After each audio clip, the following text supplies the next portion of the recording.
ये आपके पिताजी 3 बार 4 बार विधायक रहे, आप 3 बार से विधायक हैं। मान लिया जाए कि आने वाले टाइम में बेटा विधायक होगा, कोई ऐसा पॉलिटिकल फार्मूला है कि आम आदमी और कांग्रेस का कोई गठबंधन चुनाव के बाद दिखने को मिल जाए? कांग्रेस में कौन रहेगा मुख्यमंत्री का चेहरा?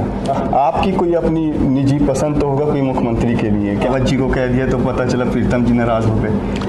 आपकी खुद की महत्वाकांक्षा नहीं है कि मुझे भी सीएम बनना चाहिए? सरकार आई है कांग्रेस की, आपके यहाँ तो खुद इतना गुटबाजी है। कांग्रेस को 4 अध्यक्ष बनाने की जरूरत क्यों पड़ी? नहीं, ऐसा तो नहीं क्योंकि किसान बाहुल्य क्षेत्र है तो भैया किसानों के कंधे बंदूक रख के चला दो।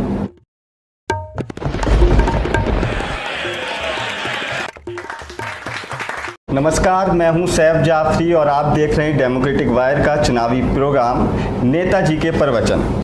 हमारे आज के इस कार्यक्रम में जो मेहमान हैं वो हैं काजी निजामुद्दीन साहब। हालांकि परिचय के मोहताज नहीं हैं, लेकिन फिर भी दस्तूर है तो बता देते हैं कि काजी मोइनुद्दीन साहब के बेटे हैं और खुद उत्तराखंड की मंगलौर सीट से 3 बार के विधायक हैं। काजी जी, स्वागत है आपका बहुत बहुत हमारे कार्यक्रम में। काजी जी, पहले आपके पिताजी 3 बार 4 बार विधायक रहे, उसके बाद अब आप 3 बार से विधायक हैं। मान लिया जाए कि आने वाले टाइम में बेटा विधायक होगा? ना आप ज्योतिषी हैं ना मैं ज्योतिषी हूँ, लेकिन नहीं रहेगा। अच्छा, ऐसा है ना कि मतलब जो एक परिवारवाद है, कहा जाता है कि कांग्रेस के अंदर जो राष्ट्रीय स्तर पे है कि जो राष्ट्रीय अध्यक्ष है उन्हीं के घर से राष्ट्रीय अध्यक्ष, तो आपके भी यहाँ भी तो ये पीढ़ियों से चला हुआ आ रहा है। राजनाथ सिंह जी के बेटे क्या करते हैं? हाँ, वो भी विधायक। कल्याण सिंह जी के बेटे क्या करते हैं? जनरल खंडूरी जी की बेटी क्या करती हैं? मतलब अगर यशपाल आर्य जी के बेटे क्या करते हैं? मतलब बीजेपी वाले करेंगे तो कांग्रेस वाले भी फिर करेंगे। नहीं, ये जरूरी है। देखिए, एक बात सुनिए, अगर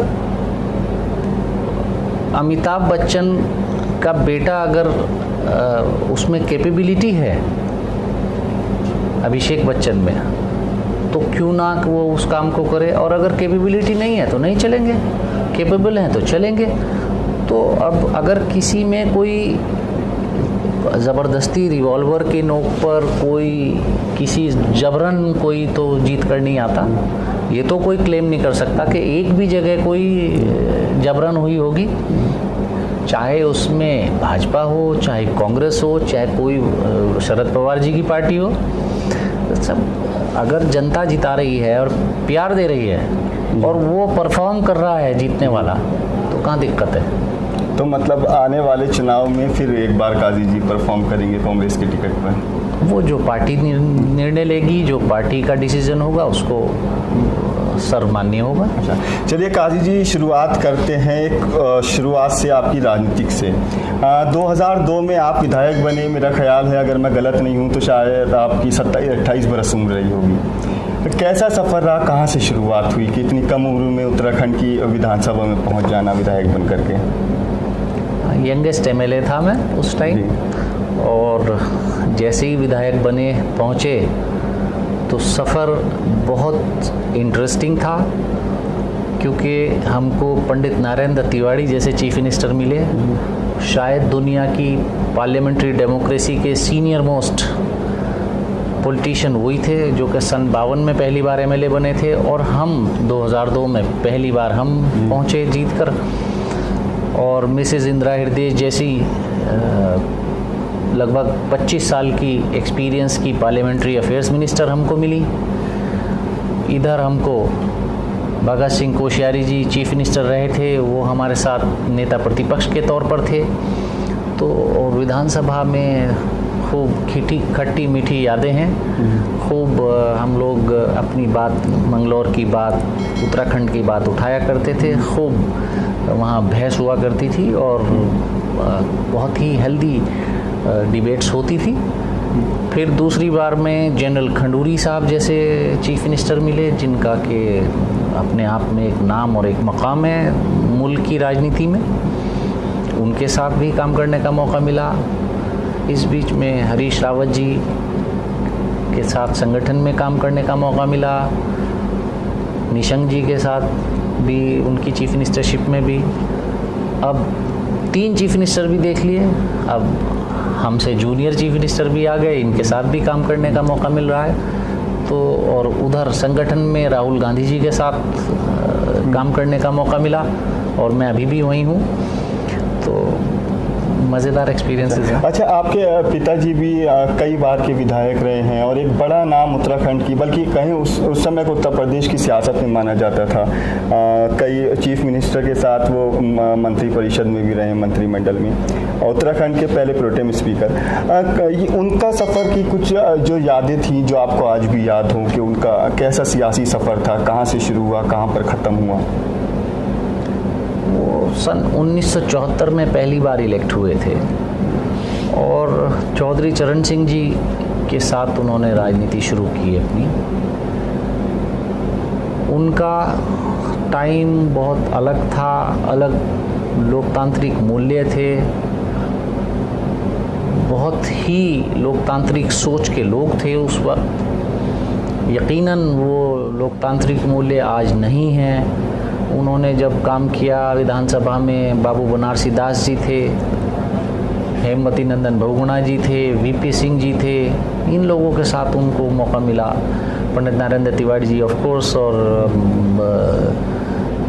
बड़े बड़े नामवर लोगों के साथ उनको विधानसभा में रहने का मौका मिला। तो वो दौर और था, आज बिल्कुल अलग हैं चीज़ें। आज का माहौल ऐसा है, आज भावनाएं हावी हैं।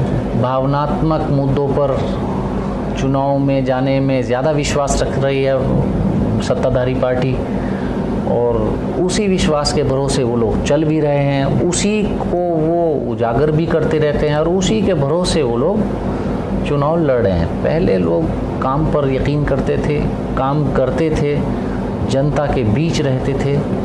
अब भावनाओं के आधार पर अगर सत्ताधारी पार्टी अपने आप को प्लेस करने लगे तो फिर चीज़ें बहुत बदल जाती हैं, जो कि आज बदली हुई हैं। चलिए, आप इस बार के चुनाव की बात करते हैं, मौजूदा हालात की। कांग्रेस की क्या कुछ तैयारियां चुनाव को लेकर है विधानसभा में? कांग्रेस एक नेशनल पार्टी है, उसकी हर एक चुनाव में अपनी तैयारी, चुनाव की ही नहीं, उसकी तैयारी लगातार बनी रहती है और पूरी तैयारी के साथ कांग्रेस चुनाव में है। और हम उम्मीद करते हैं कि अब के भारी बहुमत के साथ कांग्रेस इस उत्तराखंड विधानसभा की चुनाव में कामयाब होगी। अच्छा, मतलब आप कांग्रेस सरकार बना रही है, आपका मतलब? भारी बहुमत के साथ। कोई ऐसा पॉलिटिकल फार्मूला है कि आम आदमी और कांग्रेस का कोई गठबंधन चुनाव के बाद दिखने को मिल जाए? सवाल मैं नहीं मानता कि पैदा भी होगा जिसका आज आप मुझसे जवाब मांग रहे हैं। देखिए, मैंने इसलिए कहा क्योंकि राजनीतिक संभावनाओं का खेल है। बिहार में लालू नीतीश का गठबंधन इसका उदाहरण भी है, यूपी में अखिलेश मायावती का गठबंधन। अब आप बताइए कि अगर डीएमके या टीएमसी अगर यहाँ आकर चुनाव लड़ने लगे तो क्या रिजल्ट देंगे? चीफ मिनिस्टर वो लोग हैं अपने यहाँ, अब उनकी पार्टियों के, वो आकर अगर यहाँ कार्यक्रम करेंगे तो कार्यक्रम तो उनके हो ही जाएंगे। तो लोकतांत्रिक व्यवस्था है, कोई भी आकर अपना प्रोग्राम कर सकता है। यहाँ तो दो पार्टियों का ही रहेगा, कांग्रेस या बीजेपी। बीच में यूँ तो कभी इंडिपेंडेंट भी जीत जाते हैं, किसी का जीतने और किसी के ना जीतने पर कोई प्रश्न चिन्ह और वो तो लगाया ही नहीं जा सकता। एक बार 2002 के चुनाव में एक सीट शरद पवार जी की पार्टी को भी यहाँ से मिली थी, बलबीर सिंह नेगी जी भी जीते थे चुनाव, तो वो तो कभी भी कहीं भी हो सकता है। और ममता बनर्जी की पार्टी से, टीएमसी से मथुरा में पंडित जी जीत गए थे। बाई इलेक्शन था वो 2015 जी, मार्च में मथुरा में। तो अब ये तो होने को कभी भी कुछ भी हो सकता है, लेकिन वो गिनती में आने वाली बात नहीं होती। अच्छा, कांग्रेस में कौन रहेगा मुख्यमंत्री का चेहरा? ये सवाल हम तो जवाब देते देते थके जा रहे हैं, लेकिन शायद आप लोग नहीं थक रहे हैं। खुलकर नहीं बोलते हैं? नहीं, मैं खुलकर बोल रहा हूँ। कांग्रेस के मैनिफेस्टो पर, कांग्रेस के झंडे पर चुनाव लड़ा जाएगा। सोनिया गांधी जी राष्ट्रीय अध्यक्ष हैं हमारी, राहुल गांधी जी हमारे पार्टी के नेता हैं और हमारे पार्टी के प्रभारी देवेंद्र यादव जी हैं। ये पूरी हमारी टीम होगी और यहाँ पर अब इंदिरा हृदय जी नहीं हैं, हम उनको बहुत याद कर रहे हैं। प्रीतम सिंह जी हैं, हरीश रावत जी हैं, प्रदेश अध्यक्ष जी हैं, गणेश गोदियाल जी, हम सब लोग, करण महाराज जी हैं और वर्किंग प्रेसिडेंट्स हैं हमारे, पूरा संगठन, हम सब लोग एकजुट होकर विधानसभा का चुनाव लड़ेंगे और फिर कुदरत करे हम जीतें तो विधायक मंडल दल का नेता विधायक मंडल दल में ही तय होगा। वो पार्टी हाईकमांड के देखरेख में वो नेता तय होगा, वो ही फिर मुख्यमंत्री बनाए जाएंगे। लेकिन आपकी कोई अपनी निजी पसंद तो होगा कोई मुख्यमंत्री के लिए? क्या भैया कोई अगर सरकार बनती है, सीटें आती हैं तो ये मुख्यमंत्री बनना चाहिए? मैं कांग्रेस पार्टी में नेशनल सेक्रेटरी हूँ, वो भी ऑर्गेनाइजेशन में, तो मेरी लाइक्स और डिसलाइक्स बनती ही नहीं है। मैं मंगलौर विधानसभा सीट से असेंबली का चुनाव लड़ने की सोचता हूँ, जो कि मैं अभी सिटिंग एमएलए हूँ। तो बाकी उसके बाद तो जो पार्टी और एमएलए तय करेंगे, मेरी राय भी उसी में होगी। अच्छा, कोई अपनी आपकी आदमी सोचता है, आप कैमरे के सामने भले ही ना बताइएगा कि कौन सी निजी राय है, कि भैया हरीश रावत जी को कह दिया तो पता चला प्रीतम जी नाराज हो गए, कुछ तो अपनी भी आपका कभी तो सोचते होंगे कि भैया सरकार बने तो हरीश रावत जी सीएम बनने चाहिए, प्रीतम जी बनने चाहिए, करण महाराज जी बनने चाहिए? मैंने आपसे क्या कहा कि मैं सेक्रेटरी ऑर्गेनाइजेशन हूँ और मेरा नैतिक काम ये है कि सब इकट्ठे होकर चुनाव लड़े और सब इकट्ठे होकर चुनाव लड़ने के बाद कामयाब हों, पार्टी जीते, फिर उसके बाद सभी लोग हम लोग बैठकर तय करेंगे कि चीफ मिनिस्टर कौन बने। चलिए, आप कैमरे के सामने नहीं बोलेंगे, आपकी अपनी भी कुछ मजबूरी और दिक्कतें हैं। अच्छा, 3 बार आप विधायक रह लीजिए, आपके पिताजी भी विधायक रह लिए कई मरतबा मंगलौर सीट से और दूसरी विधानसभाओं से। इस समय आप कांग्रेस के जो चुनिंदा विधायक हैं उनमें से एक हैं। आपकी खुद की महत्वाकांक्षा नहीं है कि मुझे भी सीएम बनना चाहिए? कभी आता नहीं? किसकी महत्वाकांक्षा नहीं होगी? मेरी तो महत्वाकांक्षा प्राइम मिनिस्टर बनने की है। अच्छा, अब किसकी नहीं होगी ये तो बताइए। कि आप अगर जर्नलिज्म में हैं तो इस टाइम क्या आप नहीं चाहेंगे कि देश का नंबर 1 चैनल आपका हो, आप उसे ऑन करें? क्या? तो जिस भी फील्ड में जो आदमी होता है वो यकीनन एक स्टेप आगे बढ़ने की सोचता रहता है, लेकिन ये महत्वाकांक्षा होना अच्छी बात है, ज़रूरी है, लेकिन अति महत्वाकांक्षी होना ये बुरी बात है, ऐब है। तो महत्वाकांक्षाएं हर इंसान में नहीं, जिसमें महत्वाकांक्षा नहीं होगी वो जिंदा नहीं रह सकता। लेकिन अपनी सोच से बाहर, अपनी हैसियत से बाहर अगर सोचना शुरू कर देगा इंसान तो फिर उसका पतन बहुत जल्दी शुरू हो जाता है। तो मैं महत्वाकांक्षी हूँ, अति महत्वाकांक्षी नहीं हूँ। चलिए, अच्छा, एक सवाल है कि आपने पिछले 5 साल में बीजेपी के 3 मुख्यमंत्री देखे, त्रिवेंद्र सिंह रावत जी, तीरथ सिंह रावत जी और पुष्कर धामी जी। बेहतर किसको मानते हैं तीनों में से, जिसका काम बेहतर लगा हो? अगर पहले सही ना होते तो दूसरे क्यों बदले जाते? अच्छा। दूसरे पहले 4 साल में बदले गए तो दूसरे 3 ही महीने में बदले गए, तो इसके मायने वो उनसे भी कम निकले। ये तो उनका अपना आकलन है, हमने तो अभी नंबर देने भी नहीं शुरू किए थे, तो उन्होंने अपने आप ही उनको बदल दिया। एक भी बार उन्होंने तो विधानसभा भी फेस नहीं की, सदन भी नहीं फेस की, ये भी रिकॉर्ड उन्होंने ही बनाया। पहले मुख्यमंत्री उत्तराखंड के हैं और तीसरे को भी बने हुए टाइम ही किया हुआ है, वरना उनको टाइम मिलेगा कुछ करने का। तो ये तो सरकार पूरी तरह नाकामयाब है।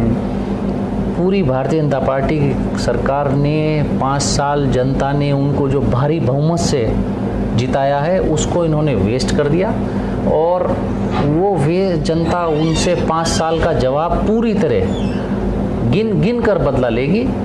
और कांग्रेस की सरकार आएगी, जब कांग्रेस का मुख्यमंत्री होगा हम तो आकलन उसका करेंगे, नंबर उनके आपके सामने उनके रखेंगे।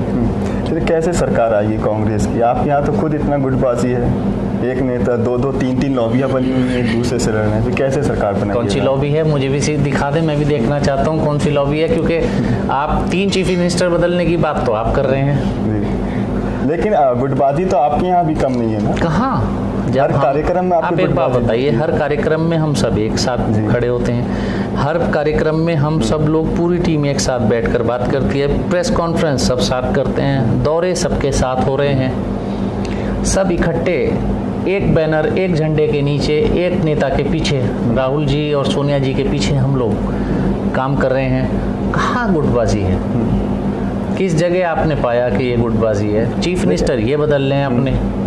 ये तो हर कार्यक्रम में कांग्रेस की गुटबाजी, आप भले से कितना इनकार करते रहिए, लेकिन किसी से छिपी नहीं है कांग्रेस की गुटबाजी। अच्छा ठीक है, आप छोड़िए इस गुटबाजी के ऊपर, हमें मालूम है आप क्या बोलेंगे। ये बताएं, कांग्रेस को 4 अध्यक्ष बनाने की ज़रूरत क्यों पड़ी? देखिए, रीजनल कई चीज़ें होती हैं, रीजनल बैलेंस भी बहुत बड़ी चीज़ है। अलग अलग इक्वेशंस, अलग अलग गणित होते हैं और अलग अलग गणित के हिसाब से ही संगठन बनाया जाता है। उस टाइम पार्टी क्या महसूस कर रही है वो उस हिसाब से बनाया जाता है। अब आप अगर देखें तो आप कहेंगे कि साहब एक ही जगह आपने क्यों बना दिए। मैं शायद पहला सवाल आप बाद में करेंगे तो मैं भी पूछ लेता हूँ कि आपने भुवन कापड़ी जी और तिलक राज भेड़ जी और रंजीत रावत जी एक ही रीजन से क्यों बना दिया? अरे भाई, जहाँ वहाँ चीफ मिनिस्टर हैं तो चीफ मिनिस्टर को भी तो हमें देखना पड़ेगा। तो chief minister young chief minister लाए हैं, रावत जी भी कुमाऊं से ऐसा तो नहीं कि उधर नहीं, चीफ मिनिस्टर नीचे चीफ मिनिस्टर हम अपनी हरीश रावत जी, प्रीतम सिंह जी, गणेश गोदियाल जी के तो ये हेल्पिंग हैंड्स है ना, उनको तो ये हेल्पिंग हैंड्स हैं। हम काउंटर बीजेपी को करेंगे, बीजेपी के लीडर्स को करेंगे, तो वहाँ पौड़ी में chief minister number 1, chief minister number 2 Nishank ji हैं, उनको काउंटर हमारे प्रदेश अध्यक्ष महोदय करेंगे। तो ये तीनों एक दूसरे के हेल्पिंग हैंड्स हैं और फिर इनके हेल्पिंग हैंड्स संगठन है और उनके साथ हम सब लोग खड़े हैं। अच्छा, ये एक काजी जी सवाल है कि किन मुद्दों के साथ कांग्रेस ये चुनाव लड़ने जा रही है? कांग्रेस का हमेशा का एक ही मुद्दा है, डेवलपमेंट। कांग्रेस का इतिहास पंडित जवाहरलाल नेहरू जी से लेकर चलिए आप तो IITs और एम्स और सारे पब्लिक सेक्टर्स, BHEL जैसी, इसरो, ये सब से शुरू हो जाइए। जिनको ये आज बेचना शुरू कर रहे हैं भारतीय जनता पार्टी की सरकार, ये पूछते हैं क्या किया, तो जवाब ये दे कि भाई जो आप बेच रहे हो वो हमने ही तो किया, अगर हम आपको बेचने लायक भी तो हमने ही बनाया। और रहा सवाल, अब अगर पिछले 15-20 साल की बात करें तो शिक्षा का अधिकार कांग्रेस ने दिया, मनरेगा कांग्रेस ने दिया, खाद्य सुरक्षा अधिनियम कि कोई आदमी भूखा पेट ना सोए, अगर उसको सही से लागू कर दें तो भूखमरी रह ही नहीं सकती, वो कांग्रेस ने दिया। सूचना का अधिकार कांग्रेस ने दिया। पूरे देश के एक ही बार में पूरे देश के किसानों का कर्ज कांग्रेस ने माफ़ किया। अब आने वाले वक्त में हम लोग डेवलपमेंटल स्लोगन के साथ ही कि हम जो हालात इस भारतीय जनता पार्टी की सरकार ने मिसमैनेजमेंट, कोविड में 2 बार कोविड आ चुका, लगातार विशेषज्ञ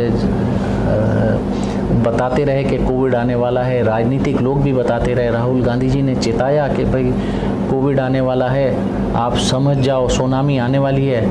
मैंने 6 मार्च 2020 को गैरसैंण विधानसभा में खुद आगाह किया कि कोविड से चेत जाइए, तो हंसी में टाल दिया। फिर इस मार्च में भी मैंने विधानसभा में कहा कोविड सेकंड लहर की लोग वार्निंग दे रहे हैं विशेषज्ञ, तो वहाँ भी फिर हंसी में टाल दिया। तो हम उस मिसमैनेजमेंट से जनता का नुकसान हुआ। इन सारे इश्यूज़ को लेकर हम जनता के बीच में जाएंगे। बीजेपी की नाकामयाबी और कांग्रेस की किसान की, मजदूर की सोच को लेकर ये जितने उद्योग सिडकुल, चाहे देहरादून का हो, चाहे रुद्रपुर का हो, चाहे यहाँ का हो, हमारे हरिद्वार का हो, या अलग अलग भी सिडकुल से बाहर के इंडस्ट्रियल एरियाज़ जो हैं, ये सब कांग्रेस के शासनकाल में लगे। और आज इस भारतीय जनता पार्टी के 4.5 साल के शासनकाल में यही फैक्ट्रियाँ बंद हो रही हैं जो कांग्रेस के शासनकाल में लगी, जिससे बेरोज़गारी बढ़ रही है, युवा दर दर भटक रहे हैं रोज़गार के लिए। महंगाई आपके सामने है, सिलेंडर की कीमत इनको 400 रुपये महंगा लगता था, आज 1000 रुपये होने को है, तो इनको महंगा नहीं लग रहा। इनको 40 रुपए का डीजल महंगा लगता था, अब 90 रुपए का डीजल है। वो हालात कहाँ पहुँच गए। 100 रुपए का पेट्रोल हो गया जो कि इनको 60 रुपए का महंगा लगता था। तो ये सारे मुद्दों को लेकर हम जनता के बीच में जाएंगे। हमारी विकास की सोच और इनका कुप्रबंधन, इन्होंने जो खराब सरकार चलाई जिससे जनता परेशान हुई, इन विषयों को लेकर जनता के बीच में जाएंगे और उम्मीद करते हैं कि जनता कांग्रेस को ही अब के भारी मुंह से। मुझे जहाँ तक याद है आप शायद मैनिफेस्टो कमेटी में भी हैं कांग्रेस की। मैंने बताया ना आपको, मैं नेशनल सेक्रेटरी हूँ, तो मैं जितने भी कमिटीज़ होंगी नॉर्मली मेरा उसमें बाय डिफ़ॉल्ट है ना, उसमें रहेंगे। अच्छा, जो एक बेरोज़गारी जो है वो उत्तराखंड के लिए एक बहुत बड़ा मुद्दा है और सबसे बेरोज़गारी में फर्स्ट नंबर पे उत्तराखंड था 2019 के 20 के आंकड़े में। जो बेरोज़गार है उत्तराखंड का, उसके लिए कांग्रेस के पास क्या प्लान है उनको रोज़गार देने के लिए? उत्तराखंड में सबसे बड़ा इंडस्ट्रियल रेवोल्यूशन आया था 2002 से 2007 के बीच में। सबसे ज़्यादा उद्योग उत्तराखंड में लगा, जो अब इस भारतीय जनता पार्टी की सरकार में लगभग बहुत फैक्ट्रियां बंद हो चुकी और जो बंद नहीं हुई वो आधे पर या 1/4 या 1/3 प्रोडक्शन पर चल रही हैं, जिससे कि सबसे बड़ा नुकसान रोज़गार को क्षेत्र में हुआ, रोज़गार के सेक्टर में हुआ। 35 ITIs जो सीधा रोज़गार परक शिक्षा देती हैं, पिछले 4 साल से उनमें ज़ीरो एडमिशन है, ज़ीरो। अगर किसी को नौकरी नहीं मिलती है ITI से निकलने के बाद, तो उसके सर्टिफिकेट पर उसको बहुत हल्की शर्तों पर लोन मिल जाता है ताकि वो अपने पैरों पर खड़ा हो जाए। तो अगर आप 35 ITIs ऐसी होंगी जिसमें कि किसी भी बच्चे को कोई दाखला नहीं दिया गया, तो ये सरकार तो रोज़गार को बंद करने के काम खुद कर रही है ना। अब हम लोग जो इस सरकार ने गलतियां की हैं, उन गलतियों से हम बाहर निकालने की बात करेंगे। हमारा ऊर्जा निगम है, ऊर्जा निगम जहां कहीं पावर हमारे प्रदेश से बाहर जाया करती थी, बिका करती थी, जो कि एक अर्निंग हैंड प्रदेश का था, इन्होंने उसको भी 500 करोड़ रुपए के घाटे में लाकर खड़ा कर दिया। तो उससे क्या हुआ कि इंडस्ट्रीज़ जो हैं उनको बिजली कम मिल रही है, जो मिल रही है महंगी दर पर मिल रही है। तो आखिरकार ओवरऑल बेरोज़गारी इन्हीं चीज़ों, ये अलग अलग पैमाने हैं जिनसे तय होगा कि बेरोज़गारी बढ़ी क्यों। तो इन पैमानों पर हम लोग काम करेंगे और उन पैमानों पर काम करने के बाद कोशिश ये करेंगे कि जिन भारतीय जनता पार्टी की गलतियों से बेरोज़गारी, अब इनकी नोटबंदी, इसने कमर तोड़ दी इकोनॉमी की, गलत GST लागू करने से कमर तोड़ दी व्यापारियों की, लघु व्यापारियों की, मध्यम वर्ग के व्यापारियों की। तो हम कोशिश करेंगे कि जो कमियां इन्होंने की वो दूर हों और जो विकास की पटरी कांग्रेस के टाइम पर ट्रेन पटरी पर थी वो वापस आए। जो इन्होंने डबल इंजन कहकर उतारी है उसको कैसे पटरी पर लाएं, उस पर हम लोग काम करेंगे। अच्छा, जो भू कानून है वो आज उत्तराखंड में एक ज्वलंत मुद्दे की तरह है। कई सामाजिक, क्षेत्रीय और पहाड़ी संगठन जो हैं इसको लेकर जगह जगह आंदोलन कर रहे हैं। इस पर कांग्रेस का स्टैंड रखती है भू कानून के ऊपर? कांग्रेस कभी भी भूमाफियाओं या भूमाफियाओं के इन्फ्लुएंस में आकर ज़मीन के कानून बने या ज़मीन की बिक्रियां हों, उसके ना हक में थी, ना है और ना रहेगी। मतलब भू कानून लागू किया जाएगा? हम भू माफिया को कभी इस प्रदेश में ना हावी होने दिया कांग्रेस ने और ना कभी हावी होने देगी। चलिए, एक सवाल और है काजी जी कि जब आप विधानसभा में बोलते हैं तो बहुत से लोग आपको सुनते हैं बहुत ज़्यादा। अभी जैसे आपने विधानसभा में स्पीच दिया था, जब बोला था, अपना सवाल पूछा था, तो आप गैर सैंड में आप रोते हुए आपने वो सवाल पूछा था जो गन्ना किसानों को लेकर और अदर किसानों को लेकर। कहीं ऐसा तो नहीं क्योंकि किसान बाहुल्य क्षेत्र है तो भैया किसानों के कंधे बंदूक रख के चला दो? आप बताइए, मेरा था भावनात्मक इशू, उनका कौन सा इशू था साहब? गुलाम नबी आज़ाद साहब की फेयरवेल है, उनकी क्या भावनाएं अटक रही हैं गुलाम नबी आज़ाद साहब में? बता पाएंगे आप मुझे? नहीं, वो तो मोदी जी बताएंगे, मैं तो आप मतलब समझना भी तो ज़रूरी है ना। उनका और गुलाम नबी आज़ाद साहब का आमने सामने का फॉरएवर इशू है। 30-40 साल 50 साल की राजनीति में गुलाम नबी आज़ाद साहब ने उनको कहनी अनकहनी की कांग्रेस के लिए उन्होंने काम किया और कांग्रेस की मजबूत रीढ़ की तरह आज़ाद साहब खड़े रहे और नेता प्रतिपक्ष के तरह उनके सामने डट कर सामना करते रहे। तो भावुक होने की कोई वजह तो समझ में नहीं आ रही। मेरे यहाँ मैं खुद, आप मेरे बैंक अकाउंट्स देख लीजिए, जो मेरे खातों में बैंक का में गन्ने का पैसा आता है। मैं खुद गन्ना किसान हूँ। मेरा चीनी मिल में जो मेरे पड़ता है, मेरे यहाँ इर्द गिर्द मेरे जो लोग हैं वो गन्ना किसान हैं। मंगलौर निकलते ही गांव 1 किलोमीटर पर टांडा बनेड़ा, पीरपुरा, भगवानपुर, लिबरेड़ी, खेड़ा, उलेड़ा, सारे गांव जितने हैं ये सब गन्ना प्रधान क्षेत्र है। लगभग 60-70% लोग गन्ने से डायरेक्ट या इनडायरेक्ट जुड़े हुए हैं। कोई उसमें खेती करता है तो कोई उसमें मजदूरी करता है। फिर उसके वजह से यहाँ मंगलौर में गुड़ मंडी है, जो व्यापार है यहाँ पर जान है। गुड़ मंडी यहाँ की व्यापार की जान है। गुड़ सीधा सीधा गन्ने से जुड़ा हुआ मामला है। तो यहाँ मंगलौर में ज़्यादातर अगर ट्रांसपोर्ट का काम है तो गुड़ मंडी से जुड़ा हुआ है, मजदूर है तो गुड़ मंडी से जुड़ा हुआ है। बहुत मार्केट मंगलौर का मार्केट, जिनका गुड़ गन्ने से कोई मतलब नहीं, उसमें अगर गन्ना किसान पर पैसा नहीं होगा तो मार्केट सूना रहेगा, और अगर गन्ना किसान के पास पैसा होगा तो उस मार्केट में चहल पहल रहेगी। तो मेरे यहाँ का मामला डायरेक्टली इनडायरेक्टली सारा गन्ने पर डिपेंड करता है, और उनकी जज्बात, उनकी परेशानियाँ से जुड़कर रहना मेरी जिम्मेदारी है। मैं खुद उसका एक पार्ट हूँ। अगर मैं विधायक नहीं भी हूँ, एमएलए नहीं भी हूँ, तो भी मैं गन्ने से डायरेक्टली इन्वॉल्व हूँ। तो अब डायरेक्ट परेशानी से अगर आदमी भावुक हो जाए तो किसके कंधे पर बंदूक रख कर चला रहा है? तो मेरा ही कंधा है, मेरी बंदूक है। मैं खुद, मेरा ही कंधा है, मेरी बंदूक है। तो मैं, ये तो मेरे यहाँ का बिल्कुल ब्रेड एंड बटर से जुड़ा हुआ मामला है। चलिए, किसानों की बात हुई है तो एक सवाल किसान आंदोलन को लेकर। 9 महीना हो गया है आज किसान आंदोलन को। किसान जस के तस आज भी वहाँ बैठे हुए हैं। इस सब जो पूरा एक फार्मर प्रोटेस्ट का सिनेरियो बना है, इसको किस तरह से आप देखते हैं? भारतीय जनता पार्टी की सरकार के तीनों गलत कानून हैं। एमएसपी का नाम नहीं लेने को तैयार,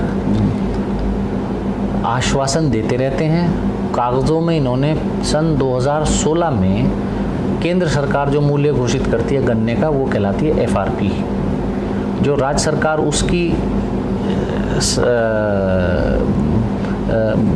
बाद गन्ना मूल्य घोषित करती है, उसे कहते हैं एसएपी। इन्होंने 230 एफआरपी था, 230 रुपये पर क्विंटल 2016 में। जब हरीश रावत जी की सरकार थी तो हरीश रावत जी ने 3 रुपये गन्ने पर बढ़ाया था और 326 रुपये क्विंटल भाव कर दिया था। परसों एफआरपी 290 हो गया, यानी 60 रुपये बढ़ गया, जो कि कम है। ये 60 रुपये भी कम है महंगाई के मुकाबले। जो डीजल, पेट्रोल जो के और प्रोडक्ट्स हैं उनके मुकाबले, फर्टिलाइज़र्स और इंसेक्टिसाइड्स, पेस्टिसाइड्स, इन सब को लें तो सब बहुत कम है 60 रुपये। लेकिन चलो 60 रुपये बढ़ाया, यहाँ वो 326 का 326 है, उसमें 60 पैसे इन्होंने नहीं बढ़ाए। भुगतान महीने, 2 महीने, 3 महीने में हो जाता था। यहाँ इकबालपुर चीनी मिल का भुगतान कई साल से नहीं हुआ, सितारगंज का कई साल से नहीं हुआ। 10 चीनी मिल इनको विरासत में मिले, वो कांग्रेस को कहते हैं क्या किया। 10 के इन्होंने 8 कर दिए, बंद करने को 2 और तैयार हैं। वो तो हम लोग शोर शराबा मचाए बैठे रहते हैं, तो वरना तो ये 2 और बंद करने को तैयार थे। कांग्रेस इस बात को उठाती रही है। रहा सवाल उसका आंदोलन का, तीनों कानून ऐसे हैं कि अगर ये लागू हो गए तो किसान को किसान नहीं बल्कि उसी के खेत का बंधुआ मजदूर बन जाएगा। उस अपने बंधुआ मजदूर के नाम पर फिर उसका शोषण होगा। आप ये कहते हैं, कहने लगे कि साहब जो है हमने देश का किसान कहीं भी अपना माल बेच सकता है। अरे ये बताइए कि मंगलौर का किसान अपना गन्ना लेकर अगर अपनी चीनी मिल में नहीं बेचेगा तो कहाँ ले जाएगा? क्या उसको बेंगलोर ले जाकर बेचेगा? बेंगलोर ले जाकर बेचने की कैपेसिटी किसकी है?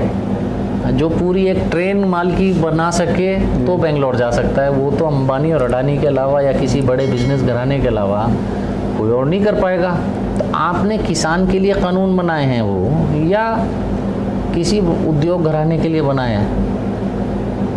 स्टोरेज की कैपेसिटी आपने बढ़ा दी, किसान के पास कहाँ है साहब स्टोर करने की कैपेसिटी? उसका क्या इतने रिसोर्सेज हैं कि वो अपने बड़ी मात्रा में स्टोर कर ले? तो कुल मिलाकर के वो सब इंडस्ट्रियलिस्ट को सपोर्ट करने का, उद्योगपतियों को, उद्योगपति घरानों को सपोर्ट करने का, मदद करने का एक चोर दरवाज़ा भारतीय जनता पार्टी की सरकार ने निकाला है। और सफाई के साथ किसान को उसी के खेत में मजदूर बनाने की एक तरकीब है, जिसको किसान थोड़ा देर से समझे लेकिन समझ गए। कांग्रेस ने तो जब ही समझ लिया था। कांग्रेस ने जब भी असेंबलीज़ में, पार्लियामेंट में उन्होंने आवाज़ उठाई, लेकिन आवाज़ के बाद अगर नहीं सुना तो उन्होंने फिर सड़क पर भी आवाज़ उठाई। हम लोगों ने यहाँ विधानसभा में पिछले साल भी आवाज़ उठाई, इस साल भी आवाज़ उठाई। जब जब विधानसभा का सत्र होगा हम इस आवाज़ को उठाते रहेंगे। और इन तीनों काले कानून के खिलाफ कांग्रेस थी, है और रहेगी। चलिए, आखिर में डेमोक्रेटिक वायर के दर्शकों को कोई आपका संदेश?